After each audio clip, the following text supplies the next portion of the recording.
Next question చూడండి. ఇది కూడా ప్రీవియస్ పేపర్ లో అడిగిన JEE mains question, EAMCET examination కూడా రావచ్చు. A thin prism P1 with an angle 6 degrees. So ఇక్కడ మనం ఇచ్చిన ఇన్ఫర్మేషన్ మనతో రాసుకుంటాం. యాంగిల్స్ ఇచ్చారు, ఇక్కడ ప్రిజం లో యాంగిల్ ఇచ్చారు అంటే A1 అని తీసుకుంటాం. A1 equal to 6 degrees and made of glass of refractive index 1.54 ఇచ్చారు. So μ1 equal to refractive index 1.54 తీసుకుంటాం. Combined with another prism P2, ఒక ప్రిజం కి ఇంకొక ప్రిజం కంబైన్ చేశారు. So P2 make the glass of refractive index 1.72, refractive index μ2 value కూడా ఇచ్చారు second prism కి 1.72.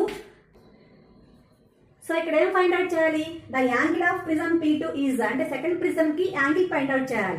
So ఇక్కడ డిస్పర్షన్ ఉంది, డీవియేషన్ ఉండకూడదు. దాని మీనింగ్ ఏంటి? Δ1 ప్లస్ Δ2 ఈక్వల్ టు 0 కదా. మనం ఈ కండిషన్ చాలా సార్లు యూజ్ చేసాం. సో మస్ట్ ఇన్ షుడ్ బిగా Δ1 ప్లస్ Δ2 ఈక్వల్ టు అవ్వాలి, 0 అవ్వాలి. సో Δ1 కి మనకు ఫార్ములా తెలుసు, Δ2 కి ఫార్ములా తెలుసు. ఏంటది? A1 into μ1 minus 1 plus A2 into μ2 minus 1 equal to 0. అన్ని మనం సబ్స్టిట్యూషన్ చేసేసుకుంటే A1 ప్లస్ ఎంత? 6 degrees ఇంటూ μ1 అంటే ఎంత? 1.54 మైనస్ 1 ప్లస్ A2 అంటే మనం ఫైండ్ అవుట్ చేయాలి.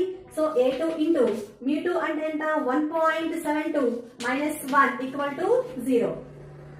A2 equal to minus 3.24 by 0.72 అవుతుంది. A2 equal to minus 4.5 degrees. So ఇక్కడ మనకి యాంగిల్ డిగ్రీస్ లో ఉంటుంది కదా. సో ఇక్కడ మనకు మైనస్ మనం కౌంట్ చేసే పర్లేదు. Answer is 4.5. సో మీకు ఇక్కడ ఆప్షన్స్ లో 3.5, 4.5, 1.5, 2.5 అలా ఇస్తాడు, minus liver. So 4.5 degrees, answer is 4.5 degrees. అంటే సెకండ్ ప్రిజం యొక్క యాంగిల్ ఎంత ఇచ్చారు? అంటే సెకండ్ ప్రిజం కి మనం యాంగిల్ ఎంత ఫైండ్ అవుట్ చేసాం? 4.5 degrees వచ్చింది. ఓకే స్టూడెంట్స్, నెక్స్ట్ వీడియోలో ఇదే లెసన్ లో మోస్ట్ ఇంపార్టెంట్ కాన్సెప్ట్ తో మీ ముందుంటాను. Thanks for watching.